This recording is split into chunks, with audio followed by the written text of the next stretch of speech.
Hello everyone, welcome to economics classes. I am Priyanka. आज की हमारी जो क्लास होने वाली है, आज से हम शुरू कर रहे हैं अपनी एक यूनिट जिसका नाम है ग्रोथ एंड डेवलपमेंट। 5 मिनट में आपके लूंगी थोड़ा सा समझाने के लिए कि हम कैसे क्या करेंगे, और उसके बाद हम आज की क्लास जो है वो स्टार्ट करेंगे।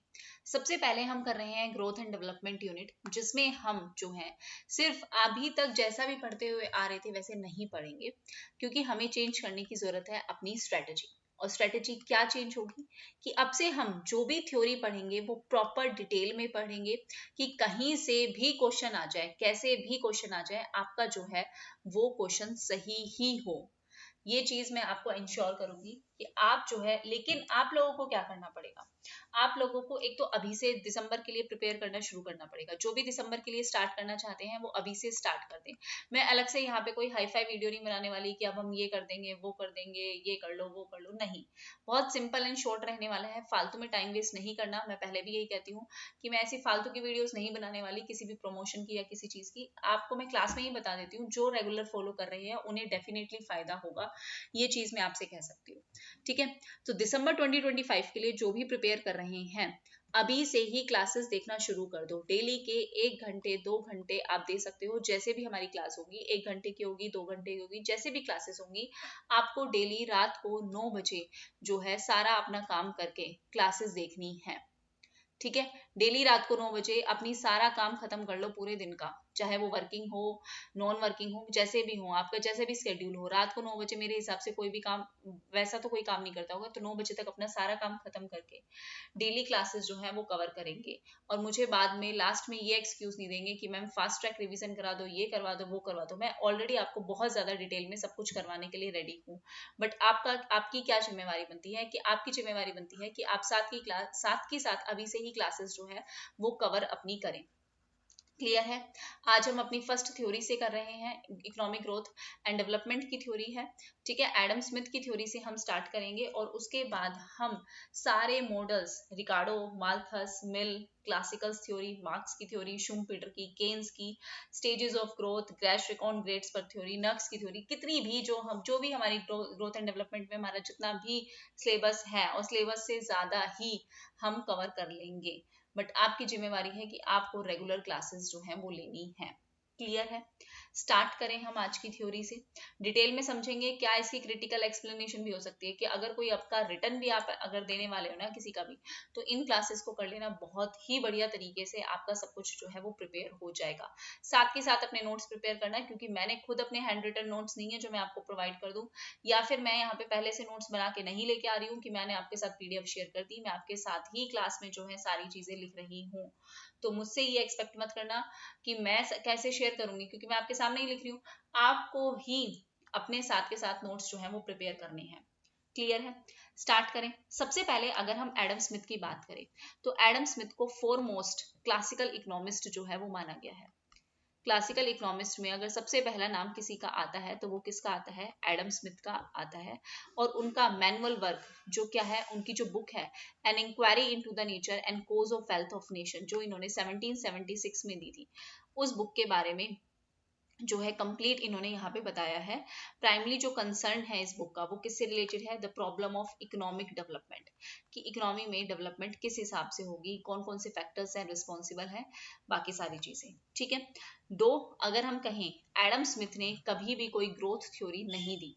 अगर ये पर्टिकुलर पूछा जाए कि एडम स्मिथ ने क्या कोई ग्रोथ थ्योरी दी है, एडम स्मिथ ने कोई ग्रोथ थ्योरी नहीं दी है, बट हाँ इसी की थ्योरी को फर्दर इकोनॉमिस्ट ने एक्सप्लेन किया है, और एडम स्मिथ की अपनी थ्योरी जो है वो एक्सप्लेन हुई है। पर्टिकुलर ग्रोथ थ्योरी इनकी कोई भी नहीं है।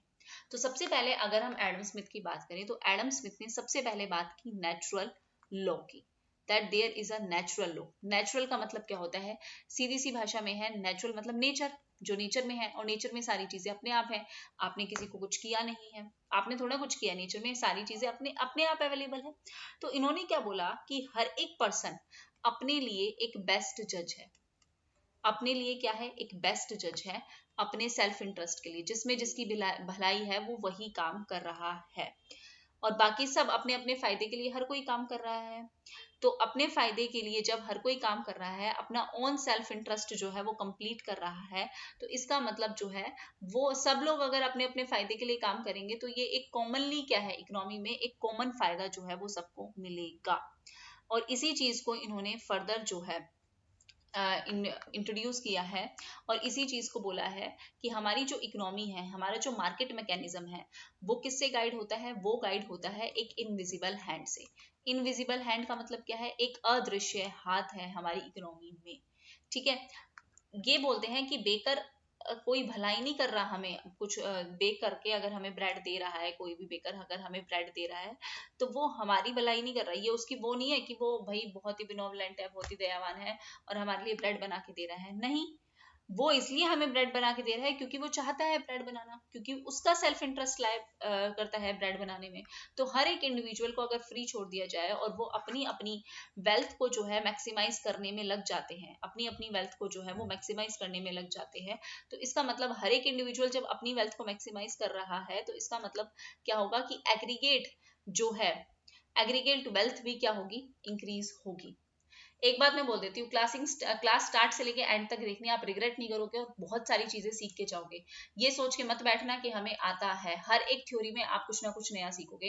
हालांकि बहुत बार एडम स्मिथ की थ्योरी आपने हर जगह पढ़ी होगी, बट हर आपको अब जो है चीजें जो है डिटेल में सीखने को मिलेंगी, तो ये आपकी जिम्मेवारी है कि आपको कैसे करना है। ठीक है, तो एडम स्मिथ ने क्या बोला कि अगर हर एक इंडिविजुअल अपनी अपनी वेल्थ को इंक्रीज करेगा तो उससे एग्रीगेट वेल्थ क्या हो जाएगी? वो इंक्रीज हो जाएगी। ठीक है, स्मिथ जो है अपोज करते हैं किसका? गवर्नमेंट की इंटरफेरेंस का। तभी तो बोला इनविजिबल हैंड अपने आप सही हो जाएगा। गवर्नमेंट की इंटरफेरेंस की कोई भी जरूरत नहीं है, सरकार की इंटरफेरेंस की यहाँ पे कोई भी जरूरत नहीं है। और वो कहते हैं कि अगर आप फ्री ट्रेडर हो, आप किसको प्रमोट, फ्री ट्रेडर हो और आप किसको प्रमोट कर रहे हो? मतलब एडम स्मिथ कह रहे हैं कि वो किसको प्रमोट कर रहे हैं? लेजर्स फेयर इकोनॉमी को प्रमोट कर रहे हैं। अपने आप इकोनॉमी में इक्विलिब्रियम हो जाएगा, परफेक्ट कंपटीशन मार्केट है हमारी, और इसी से ही हमारा नेशनल वेल्थ जो है वो भी इंक्रीज हो जाएगा अगर इकोनॉमी इनविजिबल हेल्ड बिना गवर्नमेंट की इंटरफेरेंस के जो है वो चलेगी तो। ठीक है, दूसरी चीज इन्होंने नेचुरल लॉ के बाद इन्होंने क्या बोला? डिवीजन ऑफ लेबर के बारे में बोला। डिवीजन ऑफ लेबर के बारे में जो है एडम स्मिथ ने बात की। और क्या कहा कि एडम स्मिथ की जो थ्योरी है उसमें उन्होंने स्टार्टिंग में ही बोल दिया कि जो आपका डिवीजन ऑफ लेबर है ना, उसी की वजह से आपकी प्रोडक्टिव पावर जो है लेबर की, वो इंक्रीज हो रही है। किसकी वजह से? डिवीजन ऑफ लेबर की वजह से। और ये जो इंक्रीज हो रही है इनकी प्रोडक्टिव पावर, वो किस किस चीज को, प्रोडक्टिविटी आपकी किस तरीके से इंक्रीज हो रही है? स्पेशली इंक्रीज हो रहा है in the dexterity of every worker. Dexterity of every worker का मतलब क्या है? मैं ऐसे वर्ड इसलिए यूज कर रही हूँ क्योंकि एग्जाम में आ सकते हैं और फिर आपको लगेगा कि ऐसा किसने बोला था। डेक्सटेरिटी का मतलब है कि जो भी वो स्किल कर रहे हैं, परफॉर्म कर रहे हैं अपने हाथों से, स्पेशली अपने हाथों से, उसमें उनका क्या हो रहा है? उन डिवीजन ऑफ लेबर बढ़ रहा है, उनकी प्रोडक्टिव पावर बढ़ रही है। ठीक है, आपका टाइम जो है, डिवीजन ऑफ लेबर होने से आपका टाइम जो है वो सेव हो रहा है किसी भी चीज को प्रोड्यूस करने से। मतलब जो भी आप गुड्स प्रोड्यूस कर रहे हो उसमें आपका टाइम सेव हो रहा है, क्योंकि लेबर में क्या आ रही है? स्पेशलिटी आ रही है।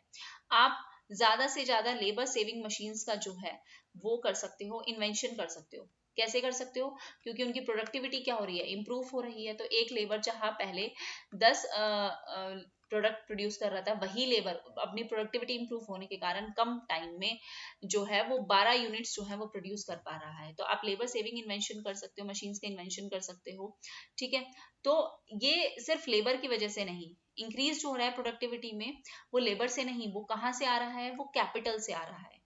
आपकी कैपिटल से क्या हुई है? आपकी टेक्नोलॉजी इंप्रूव हुई है। आपकी टेक्नोलॉजी इंप्रूव हुई है, उसी की वजह से आपका डिवीजन ऑफ लेबर हुआ है। इम्प्रूवमेंट इन टेक्नोलॉजी की वजह से ही आपका क्या हुआ है? डिवीजन ऑफ लेबर हुआ है। और उसी की वजह से मार्केट का क्या हो रहा है? एक्सपेंशन भी हो रहा है, मार्केट उसी के हिसाब से बढ़ेगी। ठीक है, बट डिवीजन ऑफ लेबर की अगर हम बात करें तो डिवीजन ऑफ लेबर जो है लिमिटेड है to the extension of market, कि जितनी मार्केट बढ़ेगी उसी हिसाब से हमारा लेबर का डिवीजन जो है वो भी इंक्रीज होगा। ठीक है, और इन्होंने बस इतना ही बोला है कि जो आपको बेनिफिट होगा, एक्सपेंशन जो होगा आपके कॉमर्स एंड ट्रेड में, इंटरनेशनल ट्रेड में, वो बेनिफिशियल होगा। और जैसे जैसे आपकी पॉपुलेशन जो है वो इंक्रीज होगी, जैसे जैसे इकोनॉमी में ट्रांसपोर्ट फैसिलिटीज जो है वो इंक्रीज होंगी, वैसे वैसे ही आपका जो है उतना ही ज्यादा क्या होगा, डिवीजन ऑफ लेबर होगा, उतना ही ज्यादा डिवीजन ऑफ लेबर होगा, और उतनी ही ज्यादा कैपिटल जो है वो इंक्रीज होगी, उतना ही ज्यादा इंक्रीज इन कैपिटल होगा। ठीक है। थर्ड इन्होंने किसकी बात बोली, फर्स्ट हमने देख लिया नेचुरल लॉ, सेकंड हमने बोल दिया डिवीजन ऑफ लेबर, और थर्ड क्या बोला इन्होंने, प्रोसेस ऑफ कैपिटल एक्यूमुलेशन, कि कैपिटल एक्यूमुलेशन का क्या प्रोसेस है। तो सबसे पहले अगर हम एडम स्मिथ की बात करें तो एडम स्मिथ ने क्या कहा है, एडम स्मिथ ने कहा है कि capital accumulation must precede the division of introduction of division of labour, मतलब पहले कैपिटल एक्यूमुलेशन होगा, पहले कैपिटल एक्यूमुलेट होगी, और उसके बाद ही क्या होगा, डिवीजन ऑफ लेबर होगा, उसके बाद ही क्या होगा, डिवीजन ऑफ लेबर होगा। मॉडर्न इकोनॉमिस्ट की तरह ही लेबर ने भी बोला है कि कैपिटल एक्यूमुलेशन बहुत जरूरी है, किसके लिए, कैपिटल को एक्यूमुलेट करना बहुत जरूरी है, किस चीज के लिए, इकोनॉमी की डेवलपमेंट के लिए। अगर आपको इकोनॉमी में डेवलपमेंट चाहिए तो वो किससे हो सकती है, नेसेसरी कंडीशन है कि कैपिटल एक्यूमुलेशन हो। तो जो प्रॉब्लम है इकोनॉमिक डेवलपमेंट की, वो लार्जली किससे रिलेटेड है, लोगों की एबिलिटी से रिलेटेड है, कि लोगों की कितनी एबिलिटी है कि वो कितना ज्यादा जो है वो सेव कर सकते हैं। जितना ज्यादा एक कंट्री में सेविंग होगी उतना ही ज्यादा फिर फर्दर क्या होगा, इन्वेस्ट होगा, और उतनी ही ज्यादा आपकी क्या होगी, कैपिटल एक्यूमुलेशन होगी। तो रेट ऑफ इन्वेस्टमेंट जो है वो किससे डिटरमाइन होगा, रेट ऑफ इन्वेस्टमेंट जो है वो डिटरमाइन होगा रेट ऑफ सेविंग से, कि किस हिसाब से आपकी क्या हो रही है, सेविंग हो रही है, और सेविंग आपकी फुली क्या हो जाएगी, इन्वेस्टमेंट, सेविंग पूरी की पूरी क्या हो जाएगी, आपकी इन्वेस्ट हो जाएगी।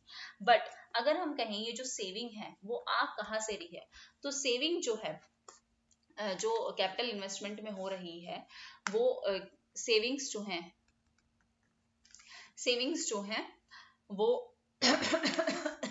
रिजल्ट है किसका, कैपिटल इन्वेस्टमेंट का, और क्या किसका, रेंटिंग ऑफ लैंड का, कि लैंड हमने रेंट किया और उससे जो पैसा आया फिर उसको सेव किया और उसके बाद उसको क्या किया, इन्वेस्ट किया। तो कहने का मतलब क्या है कि इकोनॉमी में सिर्फ दो ही लोग हैं, कैपिटलिस्ट हैं, कैपिटलिस्ट हैं और लैंडलॉर्ड्स हैं। ये दो लोग ही जो हैं वो कैपेबल हैं किस चीज के लिए, सेविंग के लिए। ऐसा किसने कहा है, एडम स्मिथ ने, कि कैपिटल और लैंडलॉर्ड्स ही किसके लिए रिस्पॉन्सिबल हैं, ये ही कैपेबल है किस चीज के लिए, सेविंग के लिए। लेबरिंग जो लेबर क्लास है वो इनकैपेबल है, और वो इनकैपेबल क्यों है, यहीं पे इन्होंने फिर अपनी थ्योरी दी, और इनका बिलीफ है जो ये किस पे बेस्ड है, आयरन लॉ ऑफ वेजेस पे बेस्ड है। तो आयरन लॉ ऑफ वेजेस की बात किसने की है, एडम स्मिथ ने की है। साथ ही साथ अपने नोट्स जो है वो प्रिपेयर करते रहना, मैं दोबारा आप लोगों को ये चीज बोल रही हूँ, और जिस हिसाब से आप रिस्पॉन्स करोगे उसी हिसाब से हमारी फर्दर जो है वो क्लासेस जो है वो मैं कंटिन्यू करूंगी। ठीक है, तो आपका रिस्पॉन्स बहुत मैटर करता है, because this is the only motivation कि मैं इतनी मेहनत करके आप लोगों को सारी चीजें फ्री में प्रोवाइड करूँ। तो उसका एक ही मोटिवेशन सोर्स है कि that you should maximum share and बस कि मैक्सिमम शेयर करो और बताओ कि आगे कैसे क्या करना है। ठीक है, तो लेबर जो है वो इनकैपेबल है सेविंग के लिए, क्यों, क्योंकि because of iron law of wages. Classical economist believe करते हैं किसमें, वेज फंड में, वेज फंड में, कि वेज फंड है, और जो आइडिया है ना वेज का वो है कि जो आपको वेजेस मिलने चाहिए, मतलब आपको, मतलब जो लेबर को वेजेस मिलने चाहिए वो नेसेसरी है कि वो किसके बराबर हो, वो सब्सिस्टेंस, सब्सिस्टेंस मतलब सबसे मिनिमम जो है, सब्सिस्टेंस जो है उनको वेजेस जो है वो मिलने चाहिए। अगर टोटल वेज फंड किसी भी टाइम पे, अगर टोटल वेज फंड किसी भी टाइम पे सब्सिस्टेंस से ज्यादा हो जाता है, सब्सिस्टेंस से ज्यादा हो जाता है, तो इससे क्या होगा, इससे लेबर फोर्स बढ़ेगी, क्योंकि अब लेबर को ज्यादा वो मिल रहा है, ज्यादा वेजेस मिल रहे हैं, तो इससे क्या होगी, लेबर फोर्स आपकी क्या हो जाएगी, इंक्रीज हो जाएगी। कंपटीशन जो होगा एम्प्लॉयमेंट के लिए, कि सब लोगों को एम्प्लॉयमेंट चाहिए, वो इंक्रीज हो जाएगा, और कंपटीशन फॉर एम्प्लॉयमेंट इंक्रीज होने के कारण क्या होगा, ज्यादा लेबर आ जाएंगे, कंपटीशन बढ़ जाएगा, तो वेजेस क्या हो जाएंगे, वेजेस कम हो जाएंगे, सब्सिस्टेंस लेवल तक चले जाएंगे। तो ऐसी सिचुएशन में कुछ वर्कर्स को क्या लगेगा कि वेजेस बढ़े थे और वेजेस बढ़ने से उन्होंने अपना लिविंग स्टैंडर्ड भी इंप्रूव कर लिया था। बट अब लेबर वेजेस बढ़ने से कंपटीशन बढ़ा और वेजेस फिर आपके क्या हो गए, वापस से सब्सिस्टेंस पे चले गए। तो अब वो वापस से उनका जो नॉर्मल लिविंग स्टैंडर्ड है उस पर उनको वापस से लेके आना क्या हो जाएगा, मुश्किल हो जाएगा। तो फर्दर वो अपना लिविंग स्टैंडर्ड मेंटेन नहीं कर पाए तो उससे प्रॉब्लम क्या होगी, उससे प्रॉब्लम ये होगी कि वो अब शादी कैसे करेंगे भाई, और फिर आगे जो है अपने बच्चों को पालेंगे पोसेंगे कैसे, एजुकेशन कैसे उनको प्रोवाइड करेंगे, उनको कैसे ब्रिंग अप करेंगे, बिकॉज उनको तो सब्सिस्टेंस भी नहीं मिल रहे। क्योंकि एकदम से अगर हम वेज फंड बढ़ा देते हैं तो लेबर के वेजेस बढ़ेंगे और कंपटीशन बढ़ेगा एम्प्लॉयमेंट के लिए, और वापस से चीजों को वापस से मिनिमम सब्सिस्टेंस पे आ जाएंगे। लेकिन जिनको आदत पड़ गई भाई पैसे खर्च करने की और वेजेस ज्यादा लेने की, तो फिर वो फर्दर अपनी फैमिली का जो है सर्वाइवल नहीं कर पाएंगे। तो वर्किंग फोर्स फिर क्या करनी पड़ेगी, इससे वर्किंग फोर्स को क्या, एक सेकंड, हाँ, इसे वर्किंग फोर्स क्या करनी पड़ेगी, फिर आपकी जो वर्क फोर्स है या जो आपका लेबर है उसको क्या करना पड़ेगा, उसको रिड्यूस करना पड़ेगा। और इससे फिर कंपटीशन बढ़ेगा कैपिटलिस्ट में कि हम एम्प्लॉय करें, वर्कर्स को रखें और वेजेस को क्या करें, राइज करें। तो स्मिथ ये बिलीव करते हैं कि अंडर द स्टेशनैरिटी कंडीशन, तो ये प्रॉब्लम आएगी ना इसलिए सब्सिस्टेंस पे रखते हैं, under the stationarity conditions wage rate जो है वो कहाँ तक होने चाहिए, वो आपके सब्सिस्टेंस लेवल तक मेंटेन होने चाहिए। ठीक है, वेयर एज अगर आपका रैपिड कैपिटल एक्यूमुलेशन हो रहा है, अगर आपके पास कैपिटल एक्यूमुलेशन ज्यादा आ रहा है तो आप इस सब्सिस्टेंस के लेवल से जो है वो इंक्रीज कर सकते हो। और ये जो एक्सटेंट है जो राइज हो रहा है वो डिपेंड करता है दोनों चीजों पे, आपकी रेट ऑफ सेविंग क्या चल रही है कि आप किस हिसाब से सेव कर रहे हो, क्योंकि उसी हिसाब से फिर फर्दर इन्वेस्ट करोगे, उसी हिसाब से कैपिटल एक्यूमुलेशन होगा। और आप लेबर में कितना लेबर को हायर कर रहे हो, किस हिसाब से लेबर को जो है वो हायर कर रहे हो अपनी इन्वेस्टमेंट्स के थ्रू। तो ये बिलीव करते हैं कि सेविंग जो है, सेविंग तो अपने लिए रास्ता बना लेती है इन्वेस्टमेंट का, कि जो सेविंग हो रहा है, जो सेव हो रहा है वो फर्दर क्या हो जाएगा, इन्वेस्ट हो जाएगा, मोर और लेस ऑटोमेटिकली अपने आप ये चीजें जो है वो हो जाएंगी। दस वेज फंड जो है वो इंक्रीज होगा by increasing the rate of net investment. Wage fund सिर्फ तभी इंक्रीज हो सकता है जब आपकी जो है इन्वेस्टमेंट जो है वो इंक्रीज हो रही हो। सेविंग तो अपने आप ऑटोमेटिकली इन्वेस्टमेंट में चली जाएगी, लेकिन वेज फंड बढ़ सिर्फ तब सकता है जब आपकी इन्वेस्टमेंट बढ़ रही हो, आपकी कैपिटल एक्यूमुलेशन जो है वो इंक्रीज हो रही हो। इसलिए ये किस में बिलीव करते हैं, आयरन लॉ ऑफ वेजेस में बिलीव करते हैं। अब बात ये आती है कि इन्होंने बोला कि कैपिटल इन्वेस्टमेंट कौन करेगा, कैपिटल इन्वेस्टमेंट सिर्फ जो है कैपिटलिस्ट करेंगे। तो why capitalist make investment, capitalist जो है वो इन्वेस्टमेंट क्यों करते हैं, क्या कारण है उनके इन्वेस्टमेंट करने का। तो स्मिथ के अकॉर्डिंग टू स्मिथ इन्वेस्टमेंट जो है वो क्यों की जाती है, क्यों कैपिटलिस्ट इन्वेस्ट कर रहे हैं, सीधी सी बात है, टू अर्न प्रॉफिट। प्रॉफिट करने कमाने के लिए ही इन्वेस्ट करेंगे। फ्यूचर की उनकी कुछ एक्सपेक्टेशंस हैं, और वो किस पे डिपेंड करती हैं, प्रॉफिट के रिगार्डिंग उनकी कुछ ना कुछ क्या होंगी, एक्सपेक्टेशंस होंगी। और वो डिपेंड करती हैं किस चीज पे, उनकी इन्वेस्टमेंट पे। अगर वो प्रॉफिट कमाना चाहते हैं तो वो उनको क्या करना पड़ेगा, इन्वेस्टमेंट करना पड़ेगा, तभी तो उनको क्या मिलेगा, प्रॉफिट मिलेगा। बट अगर ड्यूरिंग द डेवलपमेंट प्रोसेस, अगर डेवलपमेंट प्रोसेस है किसी इकोनॉमी में, डेवलपमेंट प्रोसेस चल रहा है, तो फिर प्रॉफिट का क्या बिहेवियर होगा, प्रॉफिट जो है वो कैसे काम करेगा। तो स्मिथ ये बिलीव करते हैं कि प्रॉफिट जो है वो फॉल होता है, प्रॉफिट आपका फॉल होता है विद इकोनॉमिक प्रोग्रेस। जैसे आपकी इकोनॉमिक प्रोग्रेस होगी आपका प्रॉफिट जो है वो कम होगा। अब ये इन्होंने ऐसा क्यों कहा, इसके पीछे क्या कारण है वो देखते हैं। तो प्रॉफिट आपका डिक्रीज होगा विद इकोनॉमिक प्रोग्रेस। देखो, जब आपका rate of capital accumulation increase होता है, रेट ऑफ कैपिटल एक्यूमुलेशन आपका इंक्रीज होगा तो कंपटीशन बढ़ेगा अमंग द कैपिटलिस्ट, कंपटीशन होगा अमंग द कैपिटलिस्ट, और उससे क्या बढ़ेंगे, फिर वेजेस भी बढ़ेंगे, क्योंकि आपका कैपिटल एक्यूमुलेशन बढ़ रहा है, आपके वेजेस भी बढ़ेंगे, और वेजेस बढ़ेंगे तो आपका प्रॉफिट क्या होगा, प्रॉफिट फिर कम होगा, क्योंकि आधा पैसा तो यहाँ जा रहा है वेजेस देने में। इनफैक्ट अब डिफिकल्टी हो जाएगी इनको, इनफैक्ट ये चीज क्या करेगी, डिफिकल्टी क्रिएट करेगी कि अब हम न्यू प्रॉफिटेबल आउटलेट्स क्या लेके आए जिससे हम जो है इस गिरते हुए प्रॉफिट को बचा सकें, जिसकी वजह से हमारा प्रॉफिट गिर रहा है, हम ऐसी क्या नई जगह पे इन्वेस्ट करें, तो ये प्रॉब्लम आएगी। तो यहाँ पे जो है इसलिए इन्वेस्टमेंट करता है कैपिटलिस्ट, क्योंकि उसको प्रॉफिट कमाना होता है। ठीक है। और जब इकोनॉमिक प्रोग्रेस बढ़ेगी तो हमारे प्रॉफिट का लेवल जो है वो पहले से कम होगा, क्योंकि अब वेजेस भी हमें उस हिसाब से क्या करने पड़ेंगे, इंक्रीज करने पड़ेंगे।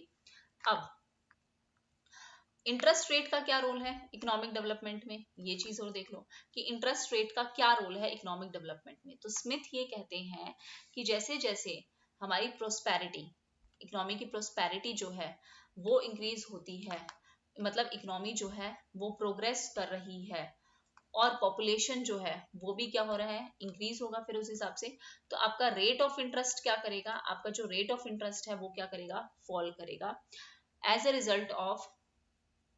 और इसी के रिजल्ट, इसका रिजल्ट क्या होगा, सप्लाई ऑफ कैपिटल, कैपिटल की जो सप्लाई है वो क्या हो जाएगी, ऑगमेंटेड, मतलब वो इंक्रीज हो जाएगी, साइज में वो बढ़ जाएगी, क्योंकि रेट ऑफ इंटरेस्ट कम होगा तो कैपिटल इन्वेस्टमेंट जो है वो ज्यादा होगी।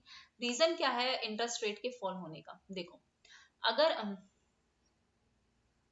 रीजन क्या है इसका, जैसे हमारा इंटरेस्ट रेट फॉल हुआ, मान के चलो, क्यों आपकी कैपिटल ऑगमेंटेशन बढ़ेगी ये बता रही हूँ मैं, कि जैसे आपका इंटरेस्ट रेट फॉल हुआ तो अब मनी लेंडर सोचेगा, मनी लेंडर तो ये सोचेगा ना कि भाई अब मुझे जो अमाउंट ऑफ इन्वेस्टमेंट है वो और ज्यादा देनी पड़ेगी, और ज्यादा मुझे मतलब फर्दर लोन देना पड़ेगा, लोन देना पड़ेगा क्योंकि मुझे उतना इंटरेस्ट जो है वो कमाना है जितना मैं पहले इंटरेस्ट के डिक्रीज होने से पहले कमा रहा था, क्योंकि मुझे अपना स्टैंडर्ड ऑफ लिविंग जो है वो भी मेंटेन करके रखना है, जो मेरा प्रीवियस स्टैंडर्ड ऑफ लिविंग था वो। तो क्वांटिटी ऑफ कैपिटल जो है, जो क्वांटिटी ऑफ कैपिटल है, पहले जितनी कैपिटल वो लैंड पे दे रहे थे उससे ज्यादा कैपिटल अब उनको जो है लैंड करनी पड़ेगी विद द इंटरेस्ट रेट, क्योंकि इंटरेस्ट रेट अब कम हो चुका है, तो अब उन्हें पैसे तो लेकिन उतने ही कमाने पड़ेंगे ना, तो उनको जो क्वांटिटी है कैपिटल की जो लैंडिंग जो है वो उनको क्या करनी पड़ेगी, इंक्रीज करनी पड़ेगी। लेकिन जब इंटरेस्ट रेट एक लिमिट से ज्यादा ही कम हो गया, एक लिमिट से ज्यादा ही अगर इंटरेस्ट रेट कम हो जाता है तो क्या होगा, तो क्या सिचुएशन आएगी, तो अनेबल है मनी लेंडर अब कहाँ से जो है लैंड करे पैसा, पैसा कैसे लैंड करेगा, तो अपना लिविंग स्टैंडर्ड मेंटेन करने के लिए इन सर्कमस्टांसेस में वो खुद इन्वेस्टमेंट करना जो है वो स्टार्ट कर देगा, और क्या बन जाएगा, एंटरप्रेन्योर जो है वो बन जाएगा, क्योंकि अब पैसा देने से, उधार देने से तो काम चल नहीं रहा इसका, क्योंकि इंटरेस्ट रेट एक लेवल से अगर और नीचे चला जाए तब क्या करेगा, तो वो खुद इन्वेस्टमेंट करने लग जाएगा और खुद क्या बन जाएगा, एंटरप्रेन्योर बन जाएगा। तो इंटरेस्ट रेट कम होने से भी हमारा कैपिटल एक्यूमुलेशन जो है वो बढ़ता जा सकता है, इंक्रीज हो सकता है, और इकोनॉमिक प्रोग्रेस भी हो सकती है, बट कि फिर ये मनी लैंडर को क्या करना पड़ेगा, अपना स्टैंडर्ड ऑफ लिविंग मेंटेन करने के लिए उसको खुद इन्वेस्टमेंट करनी पड़ेगी, और खुद वो क्या बन जाएगा, एंटरप्रेनर बन जाएगा।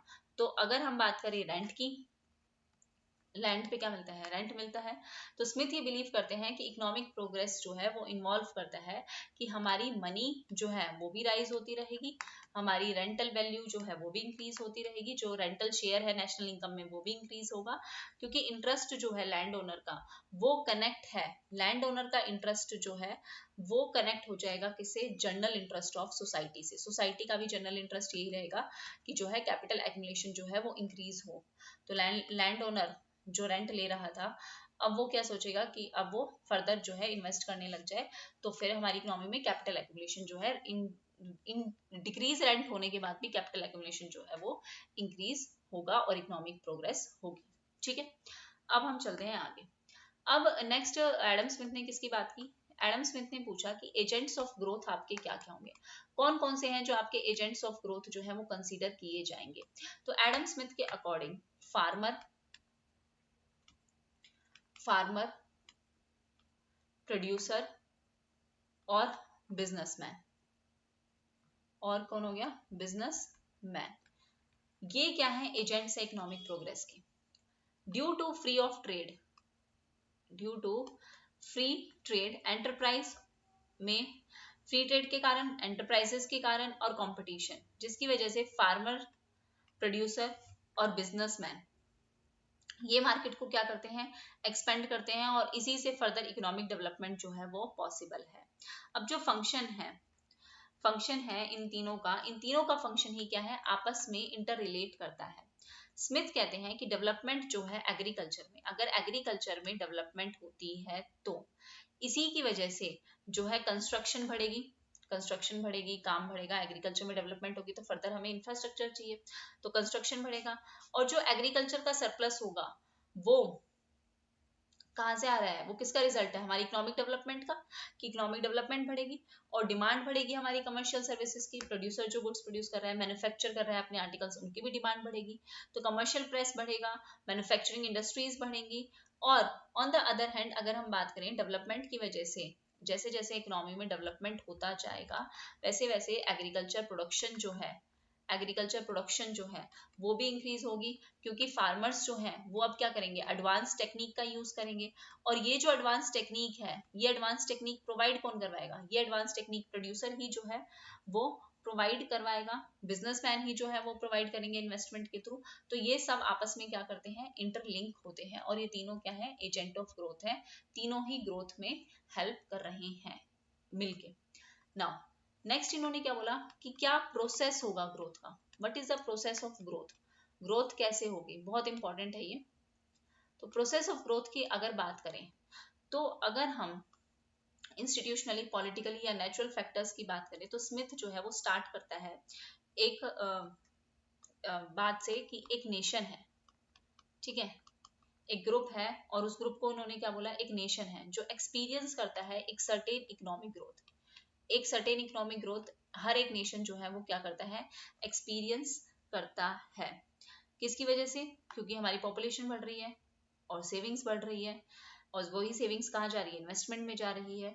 तो ये कहते हैं कि जैसे जैसे आपकी मार्केट जो है, मार्केट एक्सपेंशन होता है, जैसे जैसे मार्केट का एक्सपेंशन होगा वैसे वैसे क्या होगा, वैसे वैसे डिवीजन ऑफ लेबर भी होगा, डिवीजन की स्पेशलिटी भी जो है वो इंक्रीज होगी। डिवीजन ऑफ लेबर होगा मतलब क्या होगा, प्रोडक्टिविटी जो है वो प्रोडक्टिविटी भी क्या होगी, इंक्रीज होगी। तो इस थ्योरी में इकोनॉमी जो है वो ग्रो हो रही है। एडम स्मिथ ने कहा है कि इकोनॉमी जो है वो ग्रो कर रही है एक ट्री की तरह, अभी मैं डायग्राम बना के दिखाऊंगी, एक ट्री की तरह। और ये प्रोसेस नो डाउट जो है वो एक्सपोज होगा, बाहर की जो रेस्ट ऑफ द वर्ल्ड की जो डिस्टर्बेंस है उससे जो है इफेक्ट होगा, ठीक है, जो इकोनॉमिक नहीं है इटसेल्फ है। और इसी की वजह से इकोनॉमी फिर बाद में एक स्टेडी और स्टेशनैरिटी स्टेट पे जाएगी। हर एक सिचुएशन जो है वो ग्रो करती है और यूनिकली डिटरमाइन होती है। हर एक इंडिविजुअल जो है अपने भले के लिए काम कर रहा है और वो प्रोड्यूस कर रहा है हर एक सिचुएशन में, जिसमें इंडिविजुअली जो है हर कोई अपना अपना काम करता रहेगा, तो हमारी इकोनॉमी की क्या होती जाएगी, ग्रोथ होती रहेगी। तो स्मिथ के अकॉर्डिंग ये जो प्रोसेस है ग्रोथ की वो एक क्या है, क्यूमुलेटिव है, इंडिविजुअल नहीं है, वो एक क्यूमुलेटिव ग्रोथ, एक सेकेंड, वो क्या है, एक क्यूमुलेटिव ग्रोथ की बात करते हैं। देखो क्या बोला इन्होंने कि जब इकोनॉमी में क्या आती है, जब इकोनॉमी में प्रोस्पेरिटी आती है, जब इकोनॉमी में प्रोस्पेरिटी आती है, ग्रोथ आती है, तो किसकी वजह से, as a result of increase in progress in agriculture, कि एग्रीकल्चर में प्रोग्रेस हुआ, और किस में प्रोग्रेस हुआ, मैन्युफैक्चरिंग इंडस्ट्रीज में जो है वो प्रोग्रेस हुई है, इंडस्ट्रीज में प्रोग्रेस हुई है, कॉमर्स में, ठीक है, इन सब चीजों में, बिजनेस में, इन सब में क्या हुई है, प्रोग्रेस हुई है। और इसी की वजह से क्या हुआ है, इसी की वजह से इकोनॉमी में कैपिटल एक्यूमुलेशन जो है वो इंक्रीज हुई है, इसी की वजह से इकोनॉमी में जो है टेक्निकल प्रोग्रेस जो है वो आया है, और फिर फर्दर इसी की वजह से पॉपुलेशन जो है वो इंक्रीज होती है, इसी की वजह से मार्केट में क्या आता है, मार्केट में एक्सपेंशन आता है, मार्केट क्या करती है, एक्सपेंड करती है, डिवीजन ऑफ लेबर बढ़ता है, डिवीजन ऑफ लेबर बढ़ता है, लेबर की स्पेशलिटी बढ़ती है, और ऐसे ही प्रॉफिट जो है वो राइज करता है, कंटिन्यूअसली जो है वो राइज करता है। ये सब है, और स्मिथ ने इसको क्या बोला है, स्मिथ ने इसको बोला है कि ये क्या बन गई, एक प्रोग्रेसिव स्टेट की जो है वो सिचुएशन आ गई। लेकिन रियलिटी में बहुत चीयरफुल है, बहुत ही हैपनिंग मोमेंट है, अलग अलग ऑर्डर ऑफ सोसाइटी में हमारी इकोनॉमी में प्रोग्रेसिव स्टेट आती है। लेकिन प्रोग्रेसिव स्टेट के बाद इकोनॉमी को और क्या फेस करना पड़ता है, इकोनॉमी को एक पॉइंट पे आके स्टेशनरी स्टेट जो है वो फेस करनी पड़ेगी। अब स्टेशनैरिटी स्टेट क्यों फेस करनी पड़ेगी, ये जो आपकी प्रोग्रेसिव स्टेट है इट इज नॉट एंडलेस, ये एंडलेस नहीं है, ठीक है, कि चलती जाए एक पॉइंट पे तो आके रुकेगी ना, अल्टीमेटली एक स्टेशनैरिटी, एक रुकावट तो आएगी। कब तक आगे आप इंक्रीज होते रहोगे, ऐसा जो किसने कहा है, एडम स्मिथ ने कहा है। लेकिन बाद में इस चीज को जो है वो क्रिटिसाइज भी किया है, वो भी मैं आपको बताऊंगी। बट एडम स्मिथ ने बोला कि ये ऐसा नहीं है कि आप प्रोग्रेस करते जाओगे, आपकी एक स्टेशनैरिटी की स्टेट जो है वो आएगी। और वो किसकी वजह से आएगी, वो आएगी due to scarcity of natural resources, कि आपके रिसोर्सेज तो स्केयर है ना, और आप इन्हीं रिसोर्सेज का यूज करके एग्रीकल्चर, जैसे इन्होंने मेनली बोला है, अब एग्रीकल्चर में लैंड जो है वो लिमिटेड है ना, तो रिसोर्सेज क्या है, आपके स्केयर्स हैं। तो फाइनली ये जो आपकी प्रोग्रेस है इट स्टॉप्स, फाइनली आपकी ग्रोथ जो है वो क्या हो जाएगी, स्टॉप हो जाएगी। तो इसको उसने क्या बोला है, एक ऑप्यूलेंट स्टेट, मतलब कि कंपटीशन जो है फॉर एम्प्लॉयमेंट, जैसे जैसे एम्प्लॉयमेंट के लिए कंपटीशन जो है वो बढ़ेगा, उससे वेजेस क्या हो जाएंगे, वेजेस रिड्यूस हो जाएंगे। कहाँ तक हो जाएंगे, कब तक वेजेस रिड्यूस होंगे, टू द सब्सिस्टेंस लेवल तक रिड्यूस होंगे। जो कंपटीशन है अमंग बिजनेसमैन, उसकी वजह से कंपटीशन बढ़ेगा, कंपटीशन की वजह से आपके प्रॉफिट्स जो है वो कम हो जाएंगे। और एक बार प्रॉफिट अगर कम होना स्टार्ट हो गए तो वो कंटिन्यूसली क्या करेंगे, वो कंटिन्यूसली फॉल ही करेंगे। और फिर अगर प्रॉफिट कम हो गए तो फिर फर्दर इन्वेस्टमेंट क्या हो जाएगी, it also declining, and there will be end of or end result, or there is end of capitalism। क्या होगा कैपिटलिज्म का एंड रिजल्ट ऑफ कैपिटलिज्म, कि आपकी कैपिटलिज्म का क्या हो जाएगा, एंड हो जाएगा किसमें, एक स्टेशनैरिटी स्टेट में, कि किसमें चली जाएगी इकोनॉमी, एक स्टेशनरी स्टेट में जो है चली जाएगी। और जब ये होगा तो इसके बाद क्या प्रॉब्लम आएगी, capital accumulation stops, capital accumulation रुक जाएगा। पॉपुलेशन क्या बन जाएगी, पॉपुलेशन स्टेशनरी हो जाएगी। प्रॉफिट्स क्या हो जाएंगे, प्रॉफिट आपके क्या हो जाएंगे, मिनिमम हो जाएंगे। वेजेस क्या हो जाएंगे, वेजेस आपके सब्सिस्टेंस लेवल पे चले जाएंगे। And there is no change, कोई भी चेंज नहीं आएगा किसमें, आपकी पर कैपिटा इनकम में। सब चीजें रुक गई ना, तो कोई चेंज नहीं आएगा आपकी पर कैपिटा इनकम में, प्रोडक्शन में। और इकोनॉमी जो है कहाँ पहुंच जाएगी, स्टैग्नेशन में रीच कर जाएगी। तो स्मिथ की थ्योरी के according stationarity state is dull and it is declining. Life बहुत हार्ड हो जाएगी स्टेशनैरिटी स्टेट में, हर एक सेक्शन ऑफ सोसाइटी के लिए मिजरेबल हो जाएगी। ठीक है, और ये है सब कुछ कहाँ हो रहा है, एक फ्री मार्केट इकोनॉमी में हो रहा है। तो इसे इन्होंने एक फिगर, एक डायग्राम के थ्रू भी एडम स्मिथ ने इस चीज को शो किया कि ओवर द टाइम पीरियड आपका जो है capital accumulation dK by dt वो क्या हो जाएगा, वो एक पॉइंट पे जाके, एक पॉइंट पे स्टार्ट होगा, प्रोग्रेस होगी और फिर वो किस में चली जाएगी, एक स्टेशनैरिटी स्टेट में जो है वो इकोनॉमी जो है वो पहुंच जाएगी, प्रोग्रेस करेगी पर एक स्टेशनैरिटी स्टेट में वो है रीच कर जाएगी। ठीक है, और फर्दर ग्रोथ टेक प्लेस नहीं होगी, वेजेस इतने हाई होंगे कि प्रॉफिट आपका क्या हो जाएगा, जीरो हो जाएगा, कैपिटल एक्यूमुलेशन आपकी क्या हो जाएगी, स्टॉप हो जाएगी। ऐसा एडम स्मिथ ने कहा। अब एडम स्मिथ की पूरी थ्योरी पढ़ने के बाद इसे हम क्या करेंगे, इसे अब हम क्रिटिसाइज करेंगे कि क्या क्या प्रॉब्लम्स थी एडम स्मिथ की थ्योरी में। डिटेल में पढ़ेंगे तो डिटेल में ही पढ़ेंगे सारी चीजें। तो स्मिथ जो है वो पॉइंट आउट करते हैं कि इकोनॉमिक ग्रोथ बहुत जरूरी है, फैक्टर्स और पॉलिसीज का लाना बहुत जरूरी है, बट गवर्नमेंट के इंटरवेंशन की यहाँ पे जरूरत नहीं है। तो सबसे पहले इन्होंने जो है बहुत ही रिजिड रोल रखा है सोसाइटी का, रिजिड रोल ऑफ सोसाइटी, कि सोसाइटी का एक रिजिड रोल है। रिजिड रोल का मतलब क्या है कि स्मिथ की थ्योरी जो बेस्ड है वो किस पे बेस्ड है, ब्रिटेन और यूरोप के साइड का इन्होंने जो है वो ब्रिटेन और यूरोप के साइड की ही स्टडी की है। और ये एज्यूम करते हैं कि there is existence of rigid division of society. दो ही डिवीजन है सोसाइटी के, या तो कैपिटलिस्ट है जिसमें लैंडलॉर्ड आ गए आपके, और दूसरे आपके क्या है, लेबर क्लास है। लेकिन जो आपकी मिडिल क्लास है, लेकिन जो आपकी मिडिल क्लास है जो सबसे इंपॉर्टेंट रोल प्ले करती है आज की मॉडर्न सोसाइटी में, उसको तो इन्होंने कंप्लीटली नेग्लेक्ट ही कर दिया। इनका रोल तो नेग्लेक्ट ही कर दिया कि मिडिल क्लास कहाँ गई, कैपिटलिस्ट के बारे में बोल दिया, लेबर के बारे में बोल दिया, लेकिन मिडिल क्लास के बारे में इन्होंने कुछ बताया नहीं, जबकि मिडिल क्लास एक बहुत इंपॉर्टेंट रोल प्ले करती है इकोनॉमिक डेवलपमेंट में। दूसरा इन्होंने चीज क्या बोली कि स्मिथ के अकॉर्डिंग जो कैपिटलिस्ट हैं, लैंडलॉर्ड्स हैं, मनी लेंडर्स हैं, यही क्या कर रहे हैं, यही लोग जो है वो सेव कर रहे हैं। तो ये तो वन साइडेड सेविंग हुई ना, because major source of savings इसी एडवांस सोसाइटी से तो नहीं आ रहा। मतलब इनकम रिसीवर्स भी तो सेव करते हैं ना, जो इनकम कमा रहे हैं, जो लेबर क्लास है वो भी तो सेव करेगी कहीं ना कहीं। तो उस चीज को तो इन्होंने बिल्कुल ही क्या कर दिया, इग्नोर कर दिया। सिर्फ कैपिटलिस्ट और लैंडलॉर्ड्स थोड़ी ना, जो इनकम रिसीवर हैं, जो लेबर्स हैं, वो भी तो सेव करेंगे, इस चीज को इग्नोर किया। दूसरा, जो ये परफेक्ट कंपटीशन की अजम्पशन रखी है वो बिल्कुल ही अनरियलिस्टिक है, क्योंकि अगर हम इसकी बात करें, स्मिथ की पूरी थ्योरी में ये परफेक्ट कंपटीशन जो इन्होंने माना है वो बिल्कुल अनरियलिस्टिक माना है। लेजियस्ट फेयर पॉलिसी है परफेक्ट कंपटीशन की, बट हालांकि ऐसी कोई चीज रियलिटी में एग्जिस्ट ही नहीं करती। बहुत सारे रेस्ट्रिक्शंस होते हैं प्राइवेट सेक्टर्स पे, इंटरनल इंटरनेशनल ट्रेड, ये सब चीजें होती हैं, बट परफेक्ट कंपटीशन जैसी चीज लाए ही नहीं करती है, तो ये अजम्पशन जो है वो अनरियलिस्टिक है। एंटरप्रेनर का जो रोल है वो बहुत इंपॉर्टेंट है अपने बिजनेस में।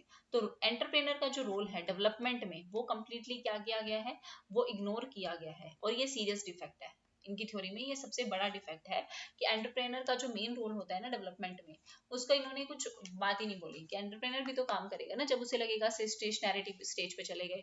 तो जैसा अगर हम शुम्पीटर की बात करें, तो शुम्पीटर ने बोला ना कि इनोवेशन करेगा तभी तो आगे बढ़ेगी इकोनॉमी, मतलब बिजनेस जो है वो आगे बढ़ेगा, बट ऐसा स्मिथ ने जो है वो बिल्कुल ही नेग्लेक्ट ही कर दिया इनका रोल।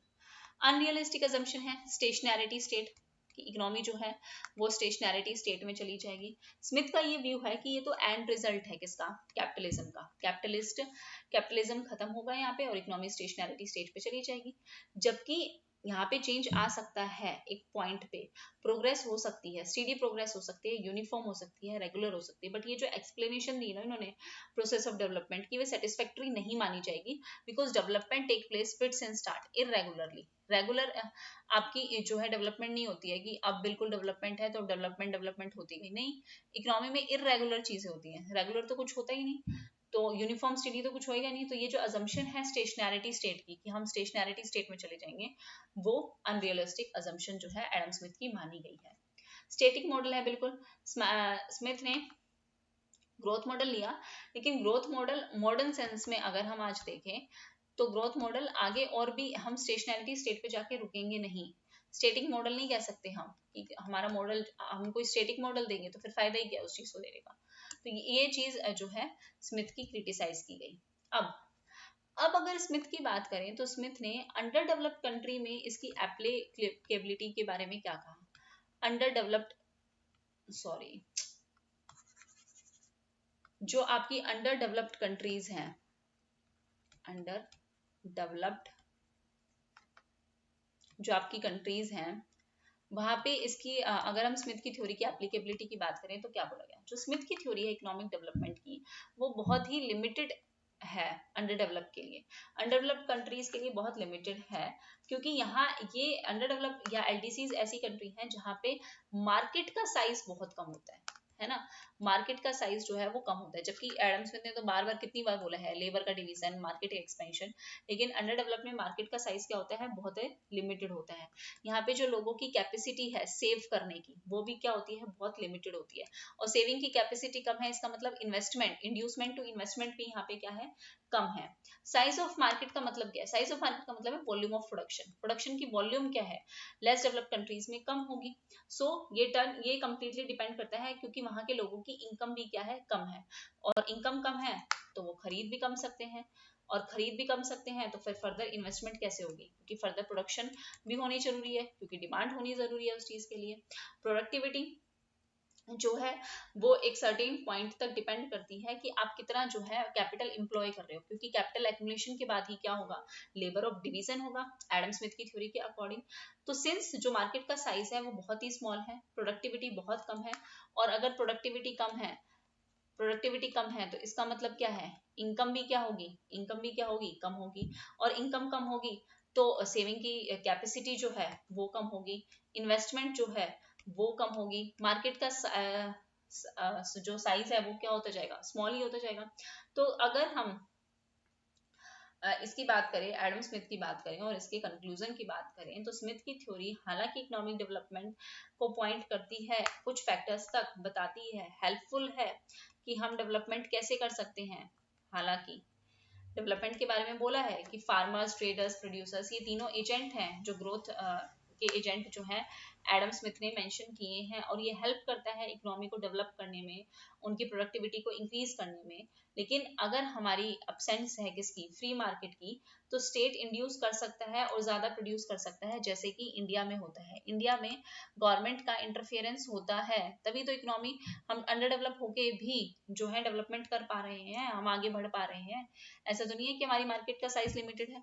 क्यों? क्योंकि गवर्नमेंट का इंटरवेंशन वहां पे आया है, जो स्मिथ की थ्योरी में बिल्कुल ही क्या किया गया है, इग्नोर किया गया है। और हमें पता है कि हमें एक बैलेंस्ड ग्रोथ जो है वो हर एक सेक्टर में लेके चलना है। तो पर्टिकुलरली अगर हम स्मिथ की बात करें तो स्मिथ ने क्या कहा है कि सेविंग करना is good, saving is virtue, saving करना अच्छी बात है और एक क्रूशियल फैक्टर है किसी भी इकोनॉमी में कैपिटल की फॉर्मेशन का, कैपिटल की फॉर्मेशन का, किसी भी मतलब पर्टिकुलरली अनडेवलप्ड कंट्रीज में। और इन्होंने यहाँ पे एक जो है कोटेशन भी लिखी है, मैं कोटेशन आपको बता देती हूँ क्योंकि कोटेशन से क्वेश्चन आ सकता है। क्या स्मिथ ने कोट किया है, every prodigal appears to be, prodigal का मतलब बताती हूँ, appears to be public enemy, every prodigal appears to be public enemy and every frugal man a public benefactor। जो बेफालतू में एक्स्ट्रावेगेंजा मतलब बेफालतू में पैसे, वेस्टफुल एक्टिविटी में पैसे खर्च कर रहा है तो वो पब्लिक का दुश्मन है, और जो पैसे बचा रहा है, फ्रूजल जो पैसे बचा रहा है, वो पब्लिक के लिए क्या है, फायदेमंद है। ऐसा इन्होंने लिखा है। फर्दर इन्होंने एम्फसाइज किया कि अगर हम इम्प्रूव्ड टेक्नोलॉजी को क्या कर सके, टेक्नोलॉजी को इम्प्रूव कर सके, डिवीजन ऑफ लेबर को बढ़ा सके, मार्केट को क्या कर सके, एक्सपेंड कर सके, तो वो बहुत बड़ा एक कंट्री में एक बहुत बड़ा कॉर्नर स्टोन है, मतलब एक बहुत बड़ी चीज है कि अगर आप इस बेसिस पे अगर कंट्री चल रही है तो इकोनॉमी में क्या हो सकती है, ग्रोथ हो सकती है। हालांकि रोस्टो ने ये मार्क किया कि प्रेजेंट डे में वेल्थ ऑफ नेशन को हम एक डायनामिक एनालिसिस की तरह ले सकते हैं। ऐसा किसने कहा, रोस्टो ने कहा। और हम प्रोग्राम्स और पॉलिसीज को यूज कर सकते हैं किसमें, एलडीसीज, अंडर डेवलप्ड कंट्रीज में। ठीक है, तो ये पूरी एडम स्मिथ की थ्योरी थी। आगे हम रिकार्डियन की थ्योरी करेंगे। आपको कैसा लगा, कोई डाउट है, ये सारी चीजें आप शेयर करना। ठीक है, so thank you very much everyone and take care, bye bye. Please share it maximum with the students those who are going to prepare for December or any assistant professor exam.